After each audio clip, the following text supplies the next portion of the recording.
इतनी रात को कौन आ गया? Hello sir. हेलो, कहिए क्या बात? सर आपने बुलाया? नहीं, मैंने तो आपको नहीं बुलाया।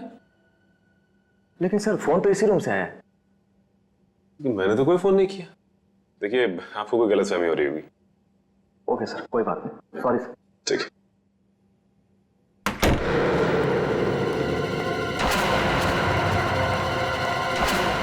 कमाल है, मैंने तो कोई फोन किया ही नहीं, तो फिर फोन कहां से है?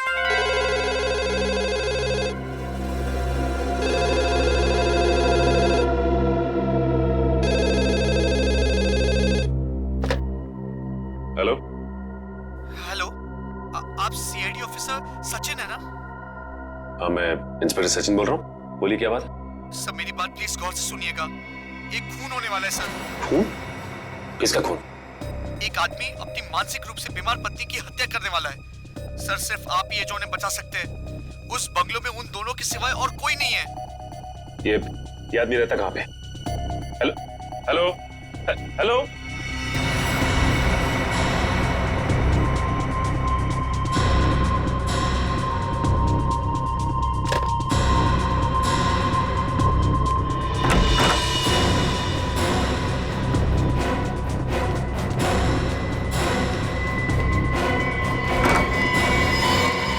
तुम क्या?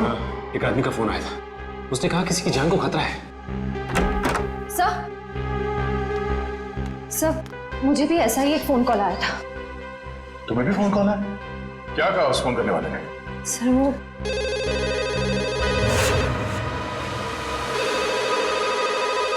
इतनी रात को कौन फोन कर रहा है?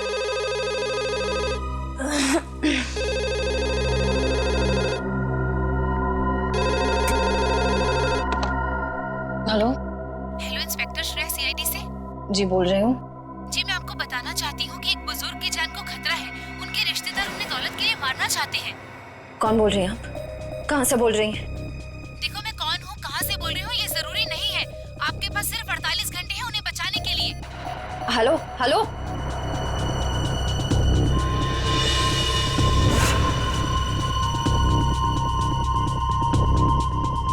बुजुर्ग आदमी?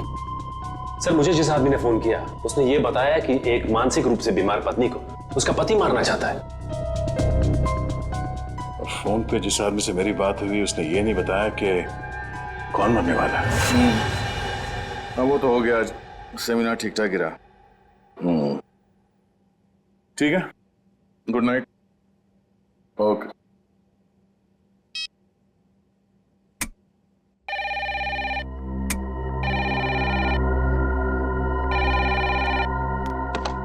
हेलो। वो कुल्हाड़ी वाला खूनी वापस आ गया है।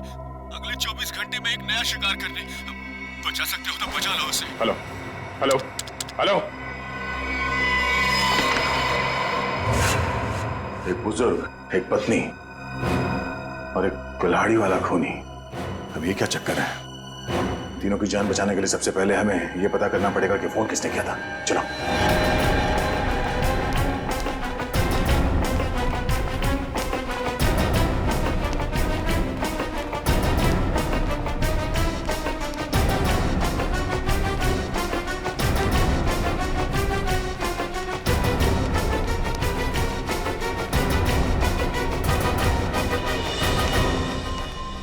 रिसेप्शन तो खाली है, कोई नहीं यहाँ पे। तो फिर फोन किसने किया सर यहाँ से?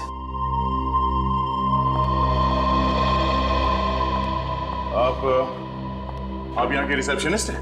हाँ जी, कोई प्रॉब्लम? हमारे कमरों में जो कॉल्स अभी अभी आपने ट्रांसफर किए थे वो किसने किए थे? मैंने? नहीं तो। और बिना गेस्ट की परमिशन के हम कोई फोन कॉल ट्रांसफर नहीं करते सर। अगर आपने फोन कॉल ट्रांसफर नहीं किया तो हम तीनों के कमरे में फोन कॉल कहाँ से आया? सर ट्रस्ट मी, मैं इस बारे में कुछ भी नहीं जानती हूँ। प्लीज मेरा यकीन करिए। वैसे कितनी देर पहले आपको ये कॉल्स आए थे? ये तकरीबन 5 मिनट पहले के। पर 5 मिनट पहले मैं रिसेप्शन पे नहीं थी सर। मैं कुछ काम से बाहर गई थी। ओह, शायद इसी बात का फायदा उठा के किसी ने यहाँ से कॉल ट्रांसफर किया है। रूबी, क्या बात है? कोई प्रॉब्लम है क्या? सर इन लोगों का कहना है कि इनके कमरे में कुछ फोन कॉल्स आए हैं। और पर सर मैंने फोन कॉल ट्रांसफर नहीं किया। देखो, गेस्ट इज ऑलवेज राइट। मेहमानों के साथ इस तरह से बहस नहीं किया करते। अगर ये लोग कह रहे हैं फोन कॉल्स आए हैं तो डेफिनेटली आए होंगे। अच्छा, रिसेप्शन के अलावा किसी और जगह से हमारे कमरों में कॉल ट्रांसफर किया जा सकता है? नहीं सर। ओह, इसका मतलब है कॉल ट्रांसफर यहाँ रिसेप्शन से ही किया गया है। मगर सर, हाँ सर, जाने से पहले मैंने चंदर को यहाँ रुकने के लिए कहा था। ये चंदर कौन है? हमारे स्टाफ का मेंबर है सर। और ये चंदर इस वक्त कहाँ है? हाँ,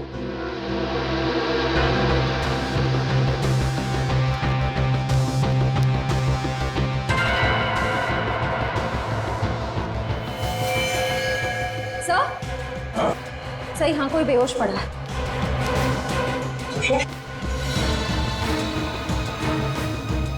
मैम प्लीज जरा पानी लेके आइए।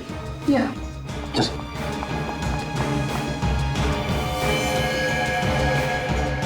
यही तो चंदर है सर।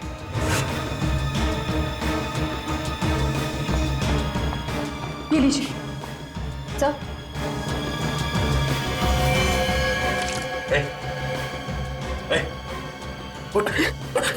किसने किया? हाँ? कैसे हुआ? सर, मैं यहाँ पर बैठा था, किसी ने मेरे सर में बहुत जोर से मारा। कौन था वो? चेहरा देखा उसका? हाँ सर, वो एक औरत और एक आदमी। उसका स्केच बना सकते हो? हाँ सर, हाँ। ठीक है।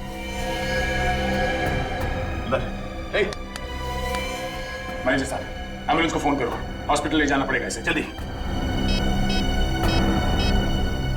सर, जरूर वो लोग हम पर नजर रखे हुए थे। उन्हें ये पता था कि हम कौन सी होटल में ठहरे, कौन से रूम्स में ठहरे। हाँ सर, अगर इन हादसों के बारे में उन्हें हमें बताना ही था तो सुबह जब हम सेमिनार में आए थे वो भी बता सकते थे। इतनी रात को फोन करके बताने का क्या मतलब? ये सब एक इत्तेफाक नहीं है, सोचा समझा गया प्लान है ये।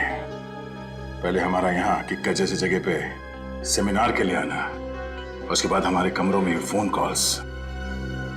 पहले में ये पता करना होगा कि वो 3 लोग कौन हैं जिन पे हमला होने वाला है। हाँ अभिजीत, छोटा सा शहर है ये किक्कर, मगर पता तो करना पड़ेगा ना कि कौन है वो बीमार औरत जिसका पति उसे मारना चाहता है, और वो बुजुर्ग जिसके पोते पोतियां उसकी जान लेना चाहते हैं।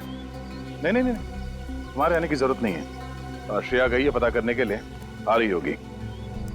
अच्छा अभिजीत, सिर्फ ये पता करना कि हमारे क्रिमिनल डेटाबेस में ऐसे कौन अपराधी है जो कुल्हाड़ियों से खून करते हैं और जो हाल ही में जेल से छूटा हो। Okay okay, thanks thanks. Sir, हाँ सर, पूरे किक्कर शहर में 6 औरतें जो दिमागी तौर से बीमार हैं। उनमें से 4 औरतों का ट्रीटमेंट हॉस्पिटल में चल रहा है और 2 औरतें हैं जो घर पर रहती हैं। उन 2 औरतों में से एक औरत है जो शादीशुदा है, मल्लिका। मल्लिका। और वो बुजुर्ग? सर, ये है वो बुजुर्ग की फोटो। इनका नाम केतन है, किक्कर शहर के सबसे बड़े रईस हैं। अगर इन्हें कुछ हो जाए तो इनकी पूरी जायदाद उनके पोते पोतियों को जाएगी।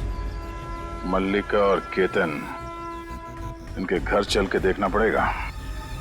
सर, क्यों ना मल्लिका के पति और केतन के रिश्तेदारों को हम गिरफ्तार कर लें?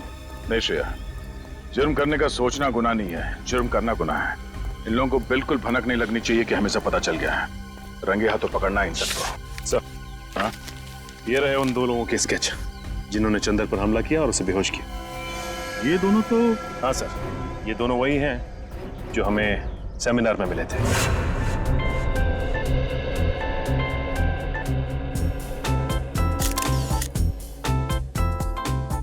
पिछले 5 सालों में किक्कर में अपराध की घटनाएं कम हुई हैं, ये बात सुन के हमें बेहद खुशी हुई। और हम लोग यही उम्मीद करते हैं कि आने वाले सालों में किक्कर और भी सुरक्षित और शांतिप्रिय क्षेत्र बन जाएगा। सर, ये जरूरी तो नहीं कि जो आंकड़े आपके पास हैं वही सही हों। ये भी तो हो सकता है कि जुर्म उतने ही हो रहे हों लेकिन लोग रिपोर्ट नहीं लिख पा रहे हैं। देखिए, अगर ऐसा है तो कानून के लिए बेहद शर्मनाक चीज है। जिस दिन लोगों के मन से कानून का विश्वास उठ जाएगा, उस दिन वो अपने साथ हो रहे अत्याचार हमारे पास आके बताना बंद कर देंगे, और उस दिन इस देश की डेमोक्रेसी, यहाँ का प्रजातंत्र पूरी तरह रह जाएगा। आप बिल्कुल ठीक कह रहे हैं सर। आम आदमी को सीआईडी और पुलिस पर पूरा भरोसा रखना चाहिए और उनसे कुछ भी मदद लेने में बिल्कुल हिचकिचाना नहीं चाहिए।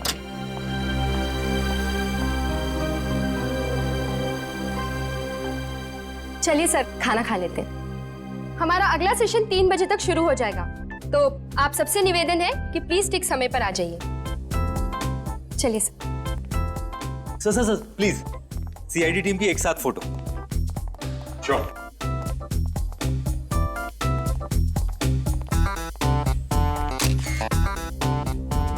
Thank you sir.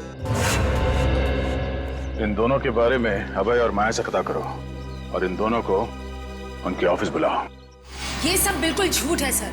भला क्यों हम किसी पर हमला करेंगे? अगर आप लोगों ने कुछ नहीं किया तो फिर चंदर ने आप ही लोगों का स्केच क्यों बनवाया?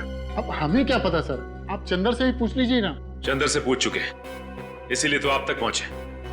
अब ये बताइए कि आप लोग क्या गैलेक्सी स्टार में अक्सर जाते थे? जी हाँ सर, जब भी हम किक्कर आते हैं होटल गैलेक्सी स्टार में ही ठहरते हैं, लेकिन कल रात हम वहां नहीं गए थे। अच्छा, जब भी किक्कर आते वही रुकते, पर कल रात नहीं रुके। कोई खास वजह? हाँ, क्योंकि हमारी भतीजी की किक्कर में शादी हुई है और उसके बहुत कहने पर उस रात हम उसके घर ठहर गए थे। आप चाहे तो उससे पूछ सकते हैं। पूछ भी लेंगे और रिसेप्शन डेस्क पे लगे उंगलियों के निशान वो भी मैच करवा के देखेंगे। सर अगर आप चाहें तो हमारा लाई डिटेक्टर टेस्ट भी करवा सकते हैं। जब हमने कुछ किया ही नहीं तो भला हम क्यों डरे? सर मुझे लगता है कि ये लोग सच कह रहे हैं।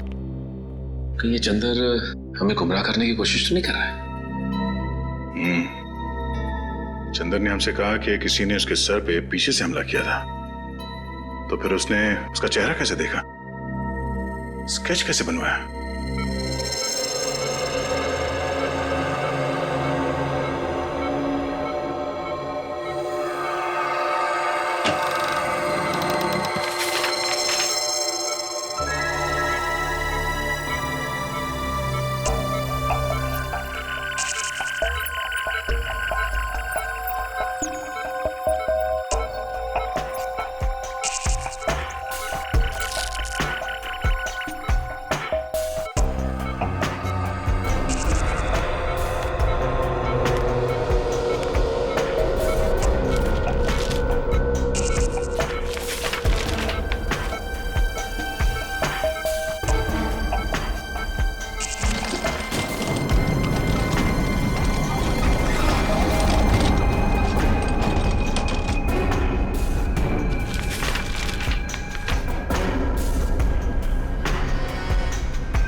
चंदर को पता था कि साक्षी और केतन अक्सर इस होटल में आते थे, इसलिए हमें भटकाने के लिए उन्हीं का स्केच बनवाया।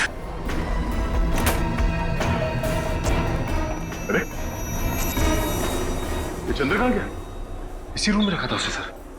सचिन जरा आसपास देखना।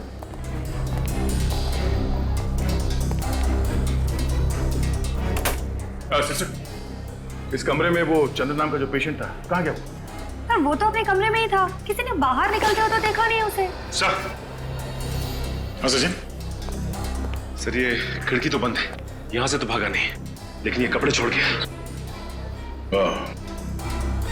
इसका मतलब है मरीज के कपड़े फेंक के भेष बदल के भागा वो यहां से। ये चंदर कोई पुराना पापी लगता है। जेलर साहब, आपकी नॉलेज में ऐसे जितने भी मुजरिम हैं जिन्होंने कभी ना कभी कुल्हाड़ी को अपना हथियार बनाया हो, जी हाँ, सबकी डिटेल्स चाहिए मुझे। Thank you very much.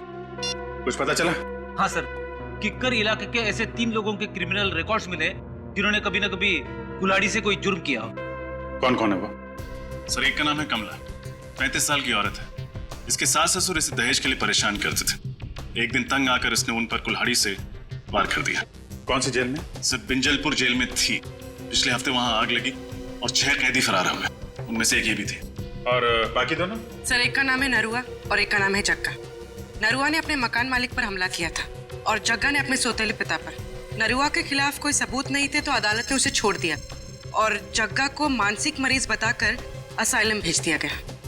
नरुआ, जग्गा और कमला रेडी? अपने खबरियों को बता दो, किक्कर इलाके में इन तीनों में से कोई भी दिखाई दे फौरन इन्फॉर्म करें हमें। Yes sir. हेलो, आ गया? ओह नो, चंदर ठीक है दया, उसके बारे में सारी इंफॉर्मेशन निकालते हैं हम लोग। भूपेन, भूपेन, काम के वक्त पता नहीं कहाँ चला जाता है, फिर से सो गया। अरे वो पेन कहाँ है? जी मैम साहब। सो गया था क्या? हाँ नहीं मैम साहब, मैं तो बाहर घास काट रहा था। घास के साथ साथ तूने केबल की तार भी काट दी क्या? सारे के सारे चैनल गायब हो गए थे, कुछ भी नहीं आ रहा है। मैम साहब अभी सेटअप बॉक्स वाले को फोन करके बुलाता हूँ और दूसरे दिन इसका डब्बा जवाब दे जाता है। हाँ जल्दी कर, पहले देख। नमस्ते। नमस्ते। नमस्ते मैम साहब। अब कीर्ति प्रसाद नाम है हमारा। बहुत प्यार से लोग किट्टू कहते हैं। केबल बनाने आया हूँ, केबल मैकेनिक हूँ। आपको कैसे पता चला कि केबल में समस्या है? हमने तो कोई शिकायत भी नहीं की अभी तक। अरे वो मैम साहब ऐसा है कि ये मोहल्ला में सबका ही प्रॉब्लम है, तो हम सोचा कि आपके यहाँ भी पूछ लूं। हाँ हाँ भैया, हमारा भी केबल ठीक कर दो, मेरा सीरियल निकला जा रहा है। बस मैम साहब 2 मिनट, सब ठीक कर देंगे। हाँ जल्दी करो। ये कैसे हो सकता है? केतन अंकल ने पिछले 10 साल से हाउस टैक्स नहीं भरा। अंकल ऐसी गैर जिम्मेदाराना हरकत कर कैसे सकते हैं? लगता है उनकी खबर बहुत अच्छी तरह से लेनी पड़ेगी। उनकी खबर आप बाद में लीजिएगा, पहले तो टैक्स डिपार्टमेंट आपकी खबर लेगा। हाँ? देखिए, आप जानते नहीं हैं मेरे बॉस कितने गुस्से वाले हैं। आपके बॉस? हाँ, मेरे बॉस मिस्टर दयानंद। लेकिन वो हमारी खबर क्यों लेंगे? ये घर तो केतन अंकल का है ना, और सारी प्रॉपर्टी के मालिक वो है। तो बुलाइए उन्हें, कहाँ है वो? जल्दी करो किट्टू, 7 जन्मों के 7 फेरों के 7 रिश्ते मेरा फेवरेट सीरियल है, मिस नहीं होना चाहिए। अरे मैम साहब, वो आपका फेवरेट सीरियल है? हमारा भी फेवरेट सीरियल है। पिछला महीना जो गंगवा मरी थी ना, हमारी आंख से ऐसा आंसू गिरा मैम साहब। ये शोर कैसे है? हाँ? दिख नहीं रहा, टीवी खराब हो गया। हेलो सर, माई सेल्फ कीर्ति प्रसाद। बहुत प्यार से लोग मुझे। ठीक है चलो। अबे तुमने दवाई खाई? तुम्हें मालूम है ना प्रज्वल कि बिना टीवी देखे, बिना सीरियल देखे मेरे को दवाई नहीं लेती हूँ मैं। अरे टीवी खराब है, ये ठीक नहीं होगा कि तुम दवाई नहीं खाओगी। तुम बहुत बुरे हो। दवाई खाओ ना, बी ए गुड गर्ल। लो। रुको। क्या हुआ? मैं बताना भूल गया तुम्हें, डॉक्टर ने तुम्हारी दवाइयाँ चेंज की हैं। हाँ ये लो। ये बहुत कड़वी होगी। अरे नहीं होगी कड़वी भी, खा के तो देखो। पहले ही डर जाती हो। नहीं है ऐसा कुछ, खाओ ना। वेरी गुड, ये हुई ना बात। अरे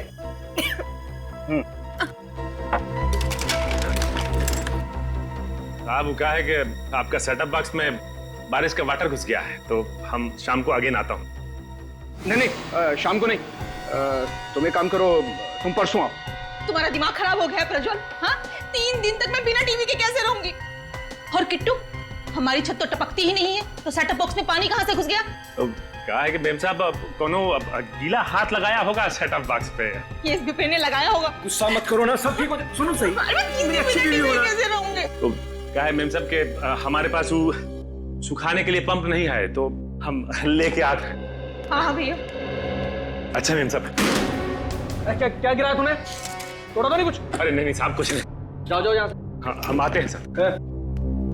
क्यों गुस्सा कर रही हो तुम?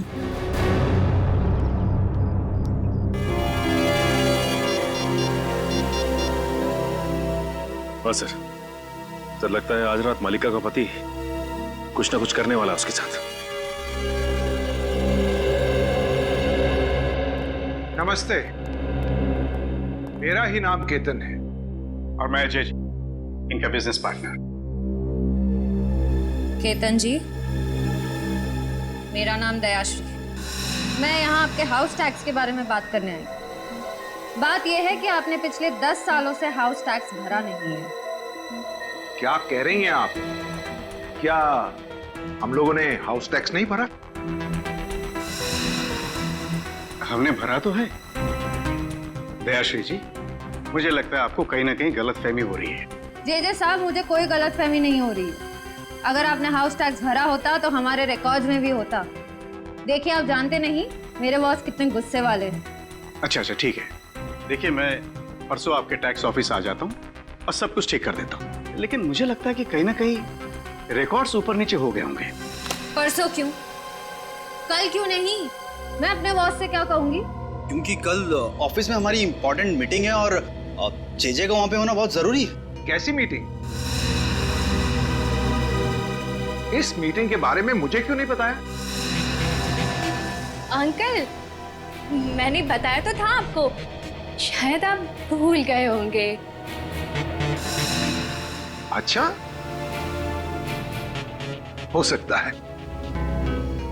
ठीक है, आप परसों के दिन आ जाइएगा टैक्स ऑफिस में। जी जरूर आ जाएंगे। वरना मुझे दोबारा आना पड़ेगा। नहीं नहीं, ऐसी कोई नौबत नहीं आएगी।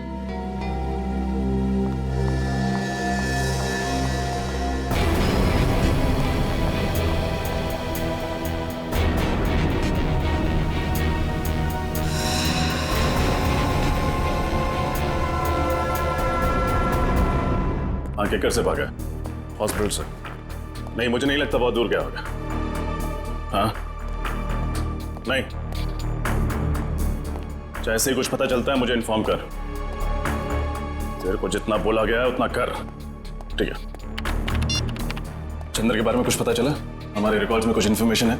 हाँ सर, उसी फोटो को स्कैन करके मैच करने की कोशिश कर रहे। पूर्वी, थोड़ा जल्दी करो, चंद्र हमारे हाथ से निकलना नहीं चाहिए। सर बस 2 मिनट। हाँ दे सर। यस सर, उसी काम में लगे हुए हैं। सर जैसे ही चंद्र की कोई इन्फॉर्मेशन मिलती है मैं आपको फोन करता हूँ। Yes sir. सर। हाँ बोलिए। सर चंद्र की इन्फॉर्मेशन मिल गई सर, ये देखिए। सर चंद्र का असली नाम मुंगेरी है। ये एक छोटा मोटा चोर है और कई बार जेल के चक्कर काट चुका है। अभी इसका बैंड बजाते सर सीआईडी को चकमा देकर भाग रहा था। रहता कहाँ है? सर इसका कोई परमानेंट एड्रेस नहीं है। जब भी जेल से छूटता है तब नया ठिकाना बना लेता है। बड़ा ही पहुंचा हुआ खिलाड़ी है। आज तो आएगा ही। कब तक आंख में चोली खेलेगा हमारे साथ? सर इस चंद्र तक हम पहुंचेंगे कैसे? वो है ना हमारा खिलाड़ियों का खिलाड़ी, वो लाके देगा हमें चंद्र की कुंडली। कौन सर? तुम्हारा दोस्त ढेंचू। ढेंचू? हाँ फ्रेडी, ढेंचू को चंद्र की सारी इंफॉर्मेशन दे दो। उससे कहो कि घंटा पूरा होने से पहले मुझे उसका ठिकाना चाहिए। Yes sir.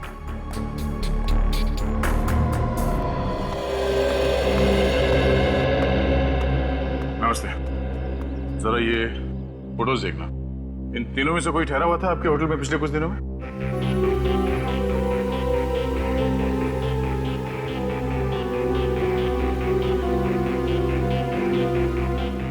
ठीक है, थैंक यू।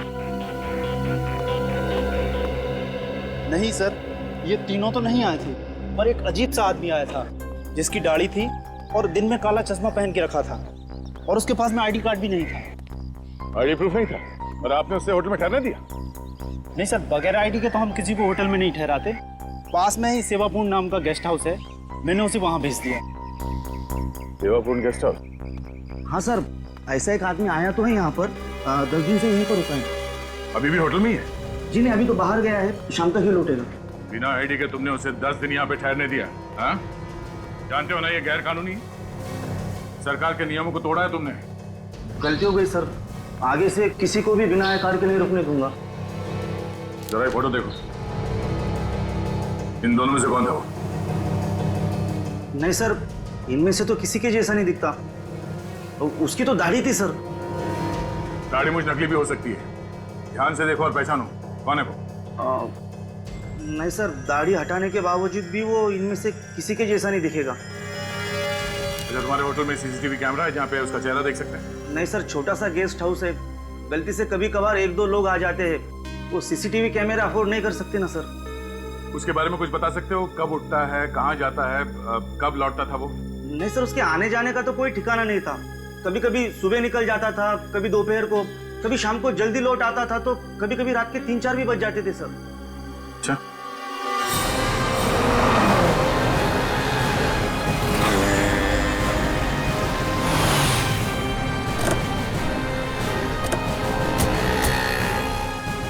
आपको पूरा यकीन है ये चंद्र उर्फ मुंगेरी हमें इसी इलाके में मिलेगा?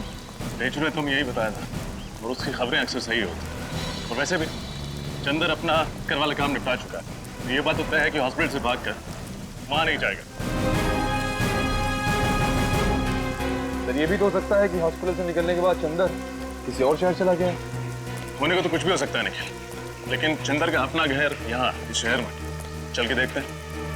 सर काफी अच्छी प्लानिंग की थी इस 420 चंदर। जिस होटल में एसीपी सर ठहरने वाले थे वहीं जाके नौकरी करने लगे, वो भी बस 1 हफ्ते पहले। हाँ, ढेचू ने कहा था ना कि चंदर पहले भी बहुत सारे फ्रॉड और 420 वाले काम कर चुका है, तो एक होटल में नौकरी करना उसके लिए कौन सा मुश्किल रहा होगा। सुनिए, ये आदमी चंदर, इसका घर कहाँ है? सामने दुकान पे पूछ लीजिए। Thank you.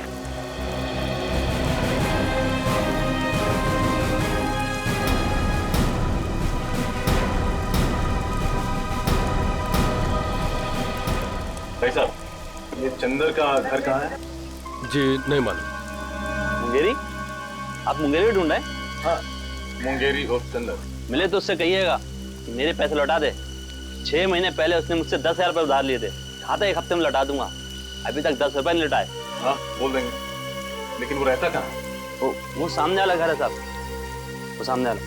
Thank you. Sir, Ketan जी के पोते पोती सारिक और रोहित, उनका केतन जी के साथ बर्ताव बहुत ही बुरा था। जब मैंने केतन जी से कहा कि कल टैक्स ऑफिस में आ जाइए, तो रोहित और जेजे ने साफ बहाना बना दिया कि हमारी कोई मीटिंग है, हम परसों आएंगे। हर बात को घुमाने की कोशिश कर रहे थे। हाँ सर, और ये जो प्रज्वल मलिका को दवाइयाँ दे रहा है, उन दवाइयों के रिपोर्ट के मुताबिक इन दवाइयों में ट्रैंकुलाइजर है।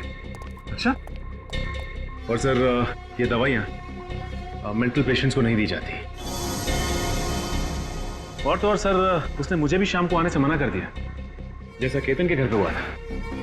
मतलब हमारा शक सही निकला, यही वो लोग हैं जिनकी हमें तलाश थी। अब बस इस सेवापूर्ण गेस्ट हाउस से हमें कुछ पता चल जाए। सर, ये एक बहुत ही शातिर खिलाड़ी है, हमें बहकाने की कोशिश कर रहा है।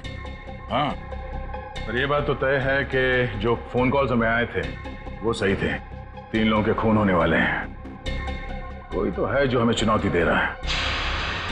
तो सर, एक बात अभी तक पता नहीं चली कि तीसरा आदमी कौन है जिसका खून होने वाला है। हमें इन तीनों जगहों पर नजर रखनी होगी। अगर हम सही दिशा में जा रहे हैं तो बहुत जल्द पता चल जाएगा कि तीसरा खून किसका होने वाला है।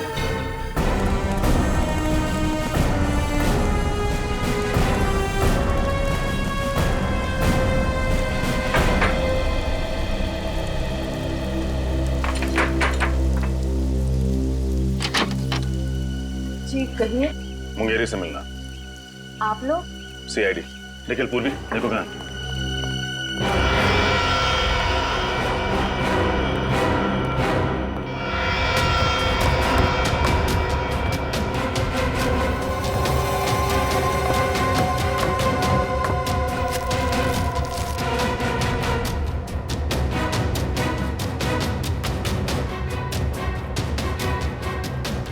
साहब, मुंगेरी घर पे नहीं है। आप उसे बचाने की कोशिश मत कीजिए। ये जूते, ये बैग उसी के हैं ना? हाँ, आज सुबह ही लौटा है वो किक्कर से। एक बहुत ही बुरी माँ रही हूँ मैं, जरूर मेरी परवरिश में ही कोई कमी रह गई हो, इसलिए मुंगेरी ने अच्छाई का नहीं बुराई का रास्ता चुना। सर, मुंगेरी घर पर देखिए, कोई माँ बुरी नहीं होती। आई एम श्योर आपने उसे अच्छे संस्कार ही दिए होंगे। ये उसकी बदकिस्मती है कि जुर्म की दुनिया की चकाचौंध के सामने उसने अपना जमीर बेच दिया। इसीलिए आज तक मैंने कभी उसे बचाने की कोशिश नहीं की। 2 साल से तो वो जेल में ही था। अभी 2 हफ्ते पहले अचानक किसी ने उसकी जमानत करा दी। उसकी जमानत करा दी? किसने? ये तो खुद मुंगेरी भी नहीं जानता। उसे नोटों से भरा एक लिफाफा मिला और साथ में एक चिट्ठी जिसमें लिखा था कि उसे किक्कर जाके कुछ तो काम निपटाना है। ओह, तो इस प्लान का मास्टरमाइंड कोई और ही है। उसे मुंगेरी की जरूरत है सीआईडी को गुमराह करने के लिए, और उसी ने उसकी जमानत करवाई। मुंगेरी इस वक्त कहाँ मिली? अभी तो वो बापू बाजार गया है, कह रहा था कि उसे किसी से पैसे लेने हैं। जरूर उस मुजरिम से ही पैसे लेने होंगे जिसने ये पूरा प्लान बनाया है। बापू बाजार।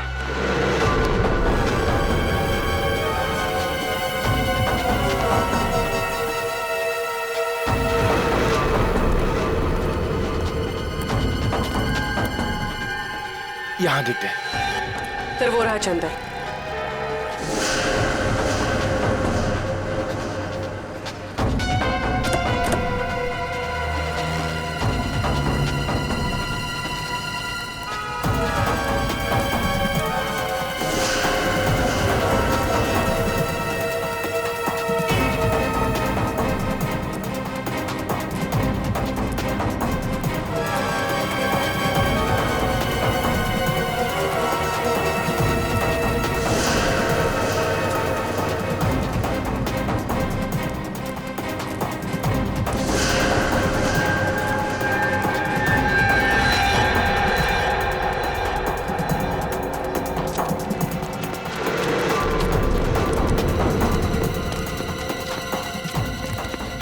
गया यार, देख है वो देख। अच्छा इधर से चल चल चल चल।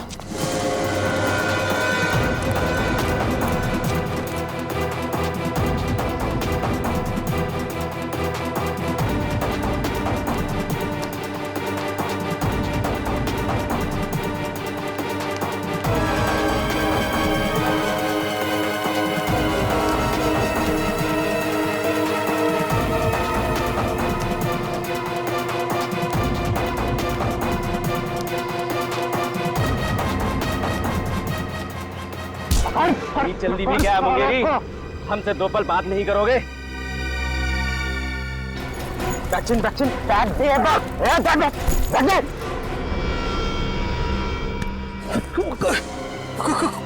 कौन है तुम लोग? हम आपके दिल में रहते हैं, किस्मत की धारा में सब बहते हैं। फोन पे मुझसे ही तो बात कर रहे थे तुम। अच्छा रघु, लेकिन बॉस ने तो कहा था कि हम दोनों नहीं मिलेंगे। अबे बॉस ने तो ये भी कहा था कि सीआईडी से सावधान रहना, समझे? हाँ, लेकिन सीआईडी को मुझ पर शक नहीं हुआ। बेवकूफ, सीआईडी तुम्हारे घर तक पहुंच गई है। तुम्हें जिंदा रखेंगे तो सीआईडी हमारे कान में खतरे की घंटी बजाएगी।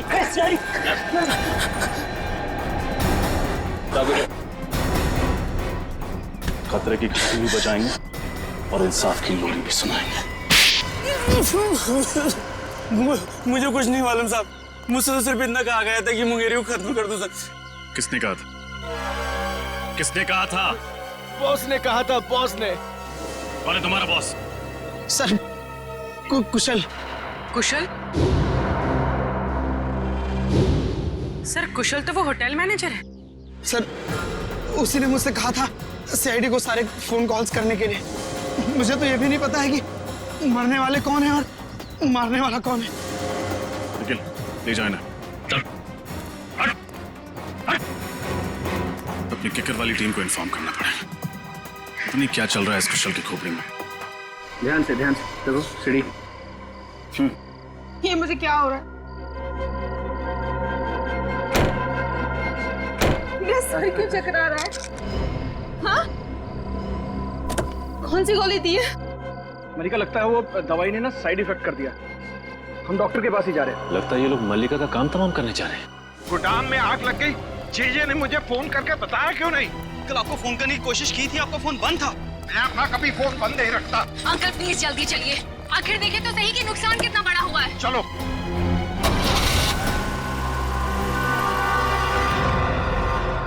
मैं मल्लिका को इस तरह से मौत के मुंह में जाने नहीं दे सकता। कुछ ना कुछ करना होगा उसके लिए।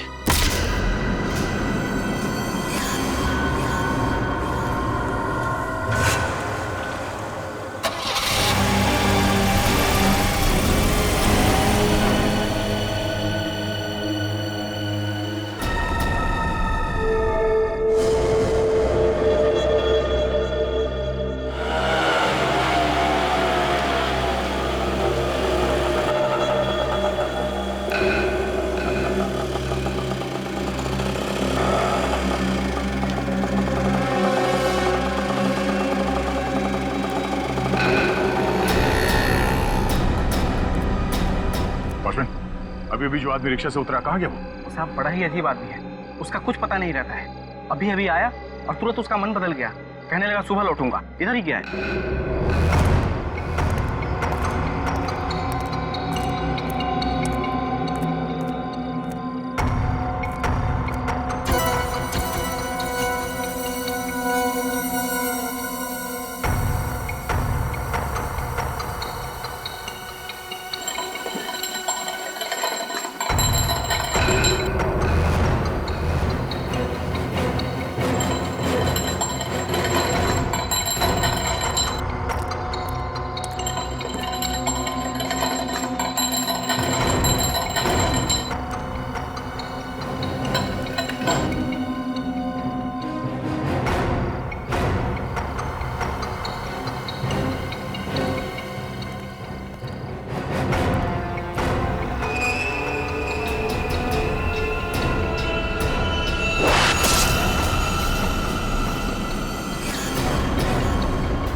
कुछ नहीं होने दूंगा मैं मलिका को।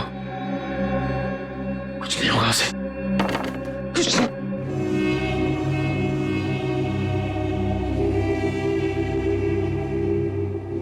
मलिका को कुछ हो तो नहीं किया? कुछ नहीं हो सकता उससे। दहशत। श्रेया, दहशत। श्रेया, श्रेया, श्रेया।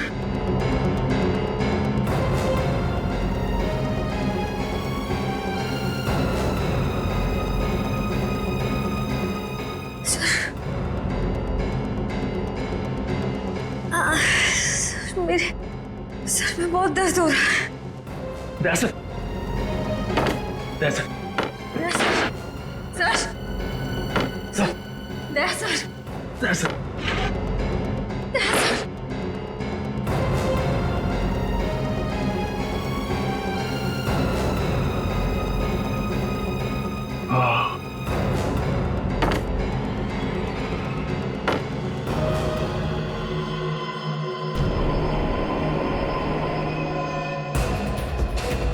कुल्हाड़ी वाला खूनी।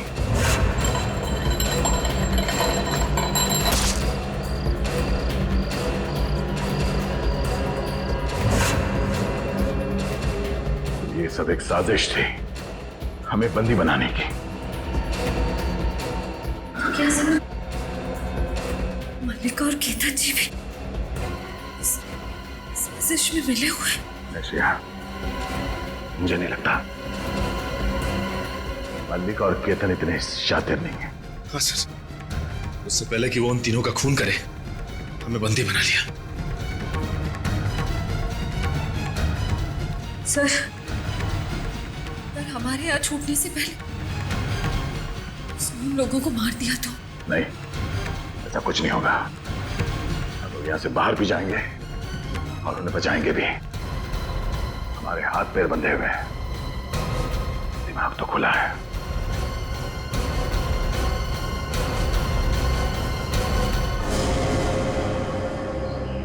क्या सोचा था तुमने? हमारे 3 ऑफिसर्स को गायब कर दोगे और हम मक्खियां मारते रहेंगे? माफ कर दीजिए साहब, मुझे माफ कर दीजिए। मैंने ये सब पैसों के लालच में किया है साहब। किसने दिए पैसे? बोल। वो अभय और माया है साहब। अभय और माया?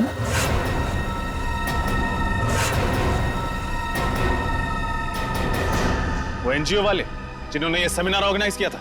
हाँ साहब, वही साहब। साहब, वो सेमिनार तो एक बहाना था साहब। वो लोग बोल रहे थे कि अब देखना हमारी चूहेदानी में सीआईडी के 3 चूहे कैसे आकर फंसते हैं। चूहों को नहीं, शेर को दावत दी है उन्होंने अपने घर पे। लोग सोच भी नहीं सकते तुम जैसे मच्छरों का दया सर क्या हाल करेंगे। कहाँ रखा है हमारे 3 ऑफिसर्स को? साहब मुझे नहीं मालूम साहब, कुछ नहीं मालूम। वो लोग बातें कर रहे थे कि ऐसी भीड़ भाड़ वाली जगह पे रखेंगे जहाँ पे किसी को शक ना हो साहब।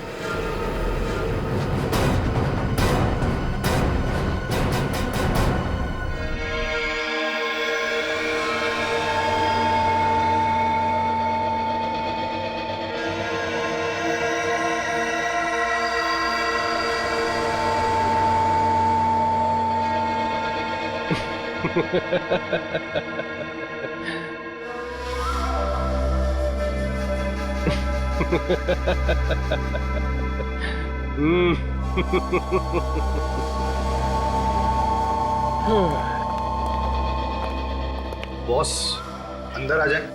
अरे अभय माया, आओ आओ आओ। बहुत अच्छा काम किया है तुम दोनों ने, बस एक कमी रह गई। कमी? वो क्या बॉस? अरे उन सीआईडी वालों के पिंजरे में कैमरा नहीं लगाया ना तुम लोगों ने। मैं देखना चाहता था कि सीआईडी वाले कैसे चीखते हैं, चिल्लाते हैं, गुर्राते हैं।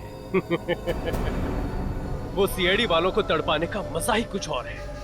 बॉस सब इतनी जल्दी हो गया कि उनके सेल में कैमरा लगाने वाली बात दिमाग से ही निकल गई। नहीं नहीं, कोई बात नहीं। ये अच्छा हुआ कि तुम मल्लिका और केतन के कमरे में कैमरा लगाना नहीं भूले। लेकिन बॉस आप इन दोनों के साथ क्या करने वाले हो? बम।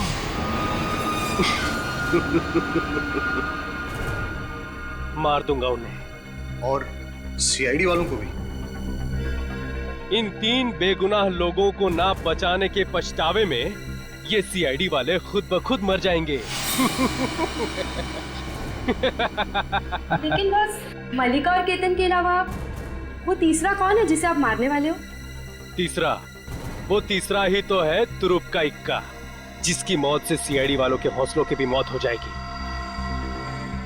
तुम बस देखते जाओ। बॉस, हमारा काम तो हो गया है, तो क्या हम किक्कर छोड़ के जा सकते हैं?